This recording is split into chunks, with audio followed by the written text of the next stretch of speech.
at your back door all this time. How could you not know, baby? You belong with me. Eristor with me. You belong with me. Have you ever thought just maybe you belong with me? You belong with me. Get Tinkerbell right here. I think it's dry. Yep, I think your shoes are dry. There she goes, the little birthday girl. Tinkerbell. I hope YouTube doesn't flag my video because you can hear Taylor Swift in the background. Hey guys, how are you doing? I'm gonna sit down for a bit. I'm putting my house back together because we have a motto in our family for the month of May. And I mentioned this in a previous video. That motto is, May is cray for our family because we have so many festivities going on. Not only is May like, you know, a busy month in general because there's holidays, it's spring, there's a lot of graduations, events and things like that. But it's my birthday, my daughter's birthday, my husband's birthday, Mother's Day, and my husband and I, our anniversary. So May is cray. It's funny because I actually really enjoy cleaning up my house after we had a bunch of like parties and gatherings. Like we don't have a big house, so we kind of had to split up the festivities like among families. So we had like 2 or 3, 4, whatever, like micro parties at our house, and it was a lot of fun. But I love the whole, like, all of it's done. My husband's birthday was yesterday. He is the last festivity of the month. I love the day after where you just like quietly, slowly, but productively clean up your house, vacuum, you know, just put it back. Hi. How old are you?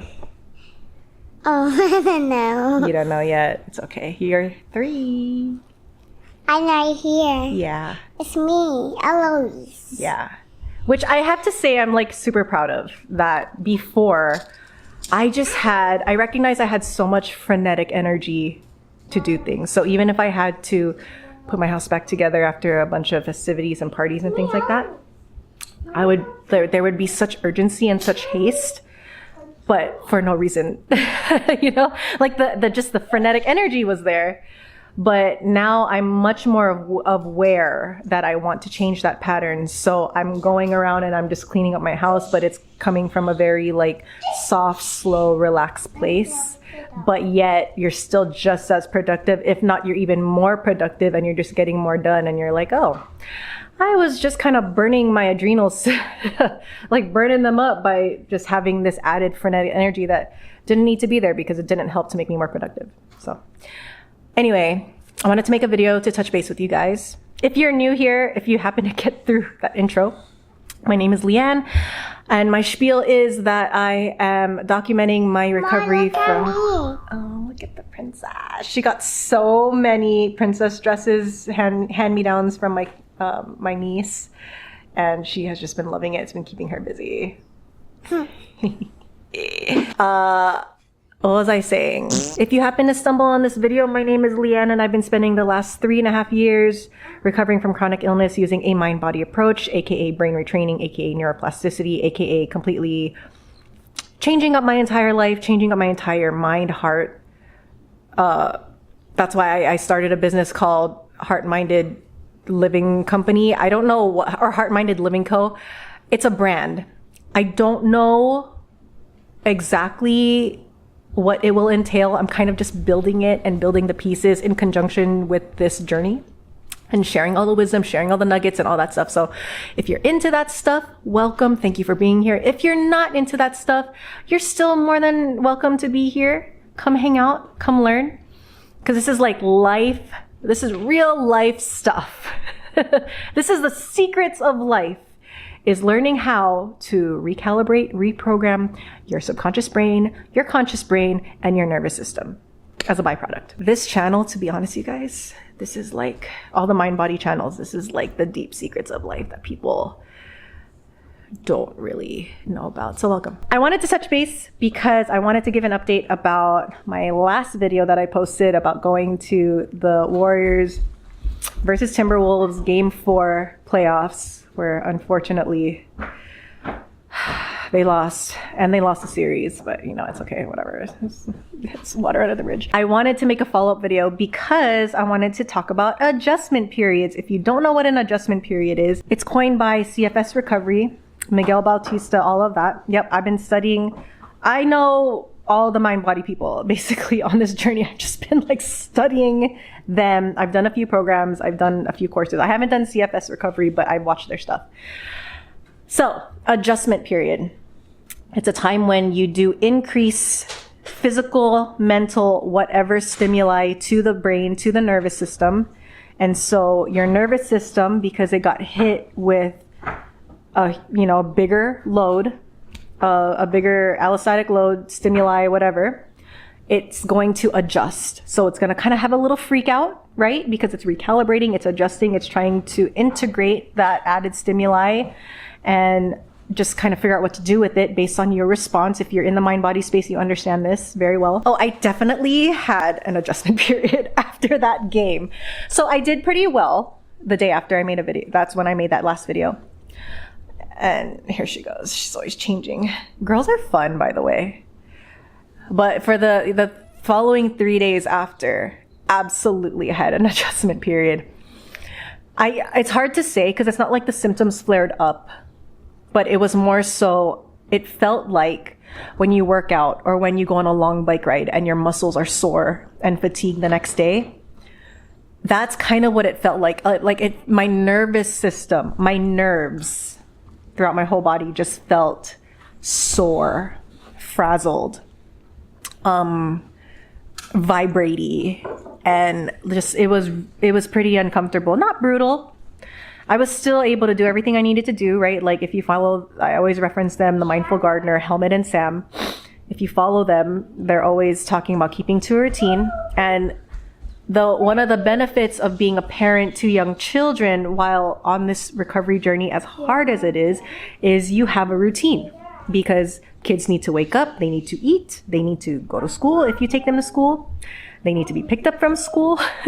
And in my daughter's case, my toddler's case, we're potty training her. She's in the middle of that. You know, there needs to be lunch, there needs to be dinner, there needs to be homework time, there needs to be wind down time, sleeping, bedtime routine, all that. So you're kind of, when you have kids, it is an advantage because you are already on a routine. And you got errands to run, all that stuff. So I was able to do it all. But definitely I felt the adjustment period. So I rested. I laid down, because resting is also a very important part. That's what I'm realizing too. I think the first 2 years of my recovery journey, I kind of think I pushed too hard, but I don't think I made a mistake. I think that was all part of it. But I think I pushed way too hard. And I feel like now I'm just resting more, but it's like, not resting because I feel awful, although that's part of it, but it's more resting like my mind, my soul, like it feels like real, allowed, giving myself permission to rest like a normal person should have the right to in this overstimulating world, especially if you're a parent. Just to like lay down and rest for a little bit. So it's like, that's been nice. I've been resting more, but it's a different rest. It feels like real rest, and it's been great. It's been wonderful.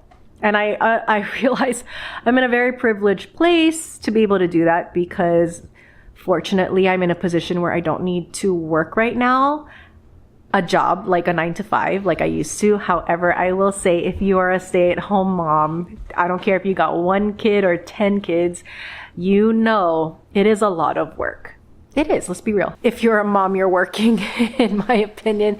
You're always on, but not in a bad way, but like you have things to do and you have a house to maintain and you have children to connect with and nourish and feed and, guide and raise and all that stuff. So yeah, being a mother is quite a position. It's quite a job. So yeah, I just wanted to share that. Totally. I totally had an adjustment period, but I handled it really well. I'm actually really proud of how I handled it. And it came at a good time because we had the game and then I had about 3 days of an adjustment period where I kind of just dialed it down just a little bit still kept up with everything, but just dialed things down a little bit. Really kept hearing Helmet and Sam's instruction. I kept hearing their voices in my head saying, allow your sensations, allow your symptoms, it's okay, you know, and it was great. And perfect timing, because after those 3 days, we had like a birthday lunch, and then we had... You'll need to unlock your iPad first. Oh. And then we had, you know, Eloise's birthday, which I love to decorate the house. I like to pick a theme for what they're into, like all my kids, and I always decorate the house, and we leave the decorations up for like as long as humanly possible until everyone's sick of it. And my daughter is so into princess everything. She's always changing into, like, she will disappear and I'll have no idea where she's gone, and she comes out with another princess dress. Girls are crazy. I have 2 sons, so I'm experiencing having a girl for the first time, and girls are really fun. Oh, and then she switched it up on me one day. She disappeared, and she came out with an Air Jordan jersey. And I was like, oh, okay. Oh, you want my phone? Oh, my phone is dead. Sorry. I know. So yeah, I just wanted to share. It's all part of the journey. It's brutal. It's brutal sometimes, but you know, we keep going. Oh, and allergies have been really bad. I'm in Northern California, so we are like in I know. We are in like pollen central, and I have learned. I know that even seasonal allergies, is a mind-body thing. I totally believe it, and it has to deal with, like, usually the people with allergies, it's because they have, like, they're irritable, like they have irritations. They're more susceptible to irritations, which totally makes sense for me. But you know what? When I moved here, I didn't have allergies for like a good 2-3 years. When I moved here from Hawaii, I didn't have allergies for a good 2-3 years. And everyone kept telling me, oh, it's going to get you. It's going to get you. It's going to get you eventually. And I was like, no, it's not. I'm fine. Everyone's all sneezing and coughing, and I'm fine. And then when I was in school at Davis, my boss every day kept telling me, it's going to get you. It's going to get you, because she had really bad allergies. And then all of a sudden I got allergies. And I'm like, damn, brain, really? Like, you did not have to pick up allergies. You really didn't. But yeah, allergies have been pretty bad. But I'm hoping as my nervous system calms down, as my brain starts to calm down, even the allergies will go away, hopefully. But yeah, it's been pretty brutal. My kids have been getting it pretty bad too. Well, not Eloise, but my sons, because they go out to school. I don't know. There's like extra pollen. Actually, one of my sons last night, like late at night, he was like hacking and coughing, and because his body is so lovingly, protectively trying to get all that, you know, allergy phlegm out, but he like wants to suppress it. And I keep trying to tell him, like, just let your body let the phlegm out. And you know, for a little kid, right, their body usually has to kind of like throw it up, and he hates that sensation of throwing up, as we all do. So I get it, but I was just like, dude, you just need to like let the phlegm come out. I know, it's so gross. And then he just wasn't doing it. And finally, when the phlegm did force its way out, of course, it was like in a throw up manner, right? So it's all over the bed, all over the pillows. And I just had to, you know, middle of the night, wash it all. You gotta love being a parent, all that stuff. But I just feel like, you know, if I can calm my nervous system, their nervous systems are gonna calm down. And then we'll be the family in this area that are unicorns, because we somehow don't have allergies. So yeah, just wanted to touch base, guys. Let's keep going. If you're on this journey, let's keep freaking going. Summer is on its way. This is the summer where we actually like super enjoy it, and we have a lot of fun with our families. I'm just throwing it out there because I'm declaring it and affirming it and claiming it. And my scooter. You want to ride your scooter? Okay, I'm going to have to go take this girl out to ride her scooter. So her new scooter that we got her, and she's so good at it. Tinkerbell wants to fly. All right. Yeah, let's go get your scooter. Yeah! That's an advantage when you have kids, guys. You don't really get a lot of opportunity to sit and lay down for too long, because they will need you to get your butt up. So it is a blessing to have kids on this journey. But anyways, I'm glad you guys are here. Thank you for watching this video, especially if you watch it all the way to the end. I want my channel to grow, but I want it to grow authentically, and I want it to, like, this is the real thing. Like, look, no makeup. I just came out of the shower. I'm not wearing a bra because I don't feel like it. Like, this is real. And I know you found your scooter. Where's your helmet? Oh, there. And I know, like, in the mind body space, I know there's like so many people that are like, you know, you're getting a very clean version of them. You know, like, they're recovered, they're happy, they're clean, they're living their best lives. Well, some of us are in the trenches, and this is how it goes. And so that's what I want my channel to be, just kind of like a spokesperson for people who are in the trenches, just as I am, especially people who have kids and have to, like, navigate taking care of children while, you know, going through this hellish journey, and just being real about it, you know, because we need more authenticity, we need more raw, we need more real. So that's what I'm trying to do. So, all right, you guys,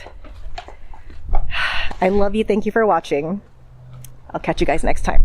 Bye.